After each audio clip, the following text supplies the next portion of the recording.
అందరికీ నమస్తే. మున్సిపాలిటీ ఎన్నికలు అయితే అయిపోయినాయి, కానీ బీజేపీ పార్టీ వాళ్ళకి వచ్చింది సాగు పాడైపోరు.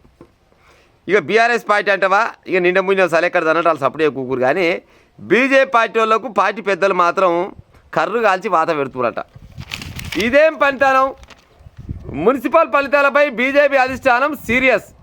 పార్టీ ఎంపీలు ఉన్న చోట్ల కూడా ఓడడంపై అసహనం.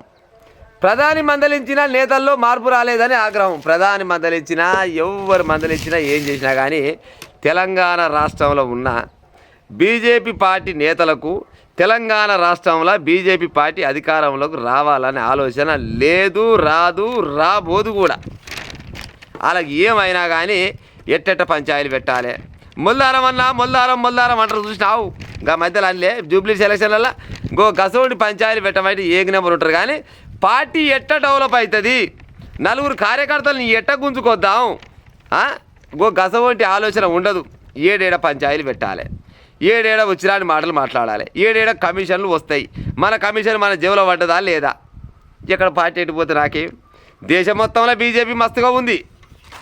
దేశం మొత్తంలో ఇంకా 4 రాష్ట్రాలలో అధికారం వచ్చినా కానీ తెలంగాణ రాష్ట్రంలో మాత్రం అధికారం రావద్దు, రాకుంటేనే మాకు మంచిగా అన్నట్టు పెద్ద పెద్ద నాయకులకు ఉంది.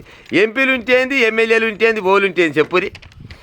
నరేంద్ర మోడీ గారు వచ్చి కూడా వీళ్ళకు సురకలేసిపోయినా కూడా వీళ్ళు మాత్రం ఏమంటారు, మన చెవి మీద పేరు వారినట్టు కూడా ఉండదు.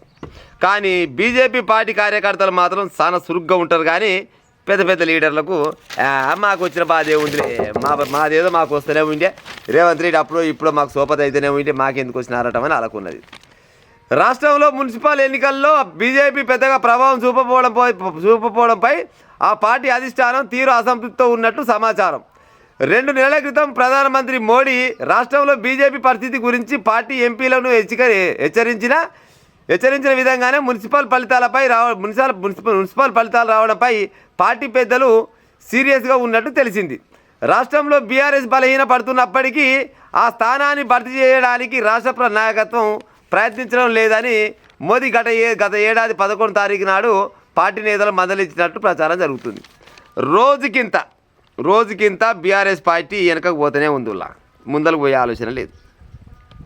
మరి బీఆర్ఎస్ పార్టీ వెనకకు పోతుంటే మరి తెలుగుల పిల్లగాళ్ళు బీజేపీలో ఉన్న నాయకులు, పెద్ద పెద్ద నాయకులు తెలుగుల పిల్లగాళ్ళు అయితే వీళ్ళు ముందరకు పోవాలని ఆలోచన ఉండాలి. వాళ్ళకైతే వెనకంగా పడుతున్నారు వీళ్ళు, కానీ వాళ్ళకైతే ముందరంగా పడాలని ఆలోచన లేదు. ఇప్పుడు ఇదే సందు కదా బీఆర్ఎస్ పార్టీ తెలంగాణ రాష్ట్రంలో రోజుకింత సతికిల పడుతుంది, రోజుకింత వెనక పడుతుంది. ఎట్లన్నా చేసి గిదే సందు అనుకొని ఎట్లన్నా చేయాలి, ఆ లీడర్ను ఆ కార్యకర్తను వాళ్ళను వీళ్ళను కలుపుకొని బీజేపీ పార్టీ ముందరకు పోతుండాలి. తెలంగాణ రాష్ట్రంలో కాంగ్రెస్ పార్టీ తర్వాత ఏ పార్టీ ఉంటుంది అంటే బీజేపీ పార్టీ ఉంటుంది, వచ్చే ఎన్నికలనే ఆలోచన ఉండాలి. కానీ అట్ట మాకు అక్కర్లేదు. ఆ లీడర్లకు ఏముంటుంది అంటే మాకేం అవసరం లేదు, కాంగ్రెస్ ఉండాలి, బీఆర్ఎస్ ఉండాలి, మేము కూడా ఉండాలి. కానీ ఆడనో ఈడనో ఉన్నామా అంటే ఉన్నాం, తిన్నామా అంటే తిన్నాం, పైనమా అంటే పైన అన్నట్టే ఉండాలి. కానీ మేము ఏక నెంబర్గా ఉండి తెలంగాణ రాష్ట్రంలో బీజేపీ పార్టీని అధికారం తేవాలన్న ఆలోచన వాళ్ళకు పొరపాటున కూడా లేదు. పార్టీలో అంతర్గత విభేదాలు ఎవరికి వారే అన్నట్టుగా ప్రవర్తించడాన్ని ఆయన వేలెత్తి చూపించినప్పటికీ మున్సిపల్ ఎన్నికల్లో పలువురు బీజేపీ ఎంపీలు నియోజకవర్గాల పరిధిలో పార్టీ చిత్తుగా ఓడిపోవడంపై అధిష్టానం పెద్దలు ఆశ్చర్యపోతున్నారు. బండి సంజయ్, ధర్మపురి అరవింద్ నియోజకవర్గాల్లో తప్ప మిగతా అన్ని చోట్ల ప్రభావం చూపకపోవడంపై పార్టీలో చర్చ జరుగుతుంది. ఈ ఎన్నికల్లో గెలుపు కోసం పార్టీ రాష్ట్ర అధ్యక్షుడు రామచంద్రరావు అన్ని రకాలుగా కృషి చేశారని, ఆయన బీజేపీకి అనుకూలంగా రాజకీయ వాతావరణాన్ని సృష్టించడంలో పార్టీలోని ఇతర నేతల విఫలమయ్యారని అధిష్టానం భావిస్తున్నట్టు తెలిసింది.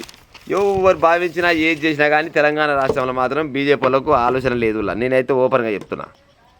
ఎందుకంటే ఏదన్నా పార్టీ లాస్ట్ కవితమ్మ పార్టీ అన్నా ఎంతో కొంత ముందుకు పోవాలని ఆలోచన ఉంటుంది. ఎందుకంటే కవితమ్మ ఇక్కడనో బీఆర్ఎస్ పార్టీ వాళ్ళు చేసిన అవినీతులు అక్రమాలు మొత్తం రోజుకోటి బయట పెడుతుంది. కానీ ఈ బీజేపీ పార్టీలో ఉన్న తెలంగాణ రాష్ట్రంలో ఉన్న పెద్ద పెద్ద నాయకులు ఎవరైతే ఉన్నారో వీళ్ళు మాత్రం ఎంతసేపటికి ఈయన వర్గం ఈయనదే, ఆయన వర్గం ఆయనదే. గుంపుల పంచాయతీలు ఉంటాయి. ఈ గుంపుల పంచాయతీ పుణ్యమా అంట తెలంగాణ రాష్ట్రంలో బీజేపీ పార్టీ అధికారంలోకి ఎన్నడూ కూడా రావద్దన్న ఆలోచనతోటి ఆలే ఉన్నట్టు. కానీ పాపం నికార్సైన నిజాయితీగా ఉన్న కార్యకర్తలు మాత్రం తెలంగాణ రాష్ట్రంలో ఉన్న బీజేపీ కార్యకర్తలు మాత్రం బీజేపీ రాష్ట్ర నాయకులు మాత్రం ఆగమైతే చేస్తున్నట్టు.